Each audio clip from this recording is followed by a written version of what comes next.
Let's move on, though, to Tua and Lamar Jackson, because here's the conversation right now. Lamar is leading MVP conversation, right, around the world. Everyone's been talking about Lamar now ever since they beat Brock Purdy and the 49ers, and Brock Purdy threw several interceptions. I believe it was 4.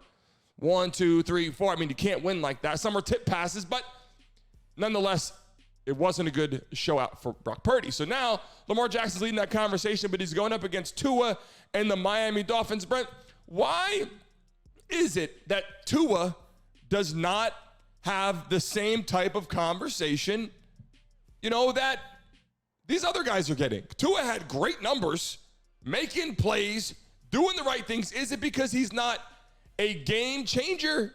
Is that what we're talking about? Because Brock Purdy was a game manager, which we came to that conclusion. Why is Tua not in that conversation with Tyreek Hill, Jalen Waddle, Jalen Ramsey, all these great players?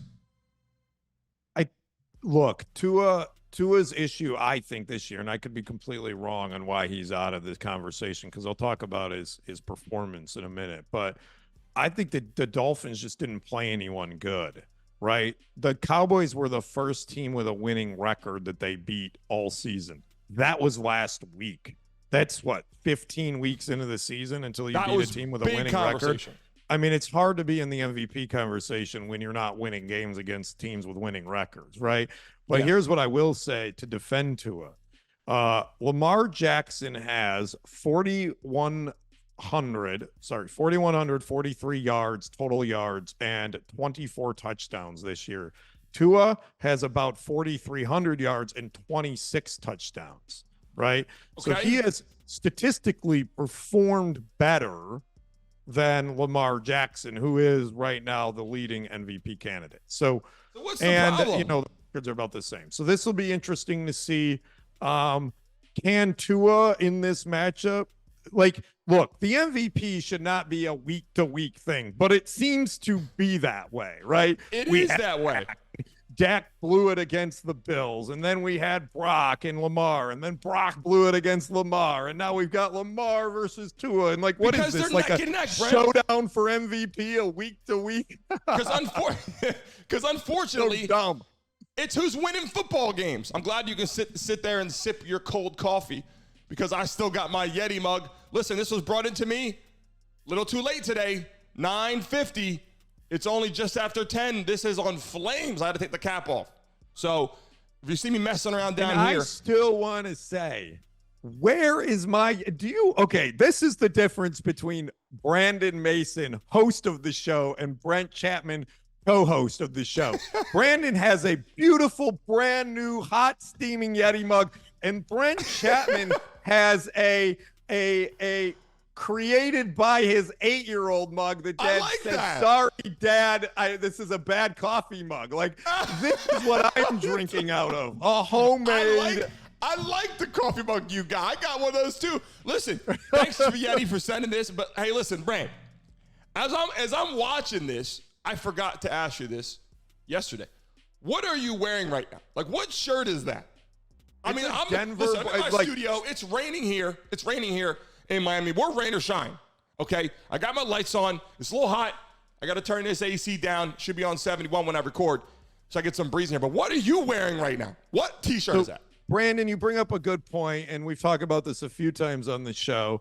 But for those that have been watching, every day I wear a different T-shirt, right? College sports, pro sports, and you can send them to me and I will wear them and shout them out. Today, I am wearing a Denver Broncos T-shirt because of our Russell Wilson conversation. Are you now rude? Okay, so, hey, let's go Broncos. You're like, Broncos, what the hell are you doing?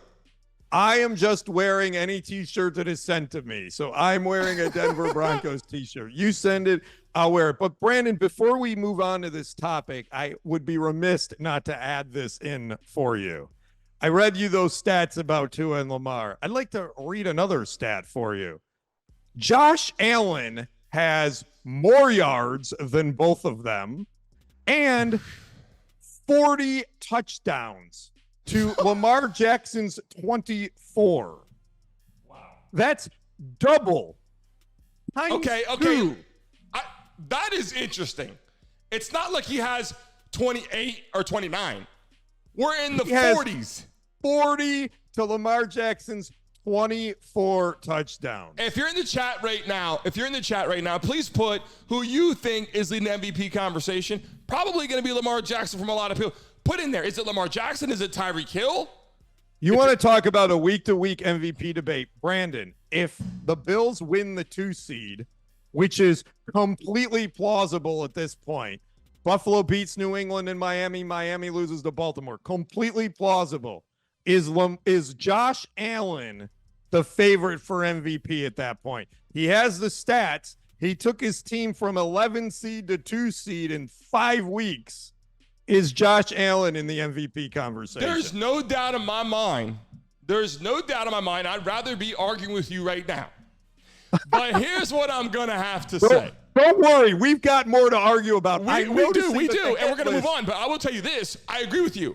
Josh Allen, if they win, this season is who's winning football games. And every season is who's winning football games. You can't be that great if you're not winning football games. Barry Sanders was great. The Lions were terrible. He got a lot of, wow, he's great. But he wasn't able to do what he wanted to do. These people here, Lamar Jackson has a chance to shine. Brock Purdy has a chance to shine. Jalen Hurts has a chance to shine. Patrick Mahomes has a chance to shine. And listen, Josh Allen, I agree with you, is starting to shine more and more and more, and being the underdog is easier right now in the NFL to come up. The Rams, easier. The Browns, easier. The Bills, because they can show up. If they win or lose, doesn't matter this season. It's like, they want to win, but if they don't, they move on. But they're the teams to watch. Hey, guys, thanks for watching and tuning into the Brandon Mason Show. Please remember to like and subscribe. Until next time.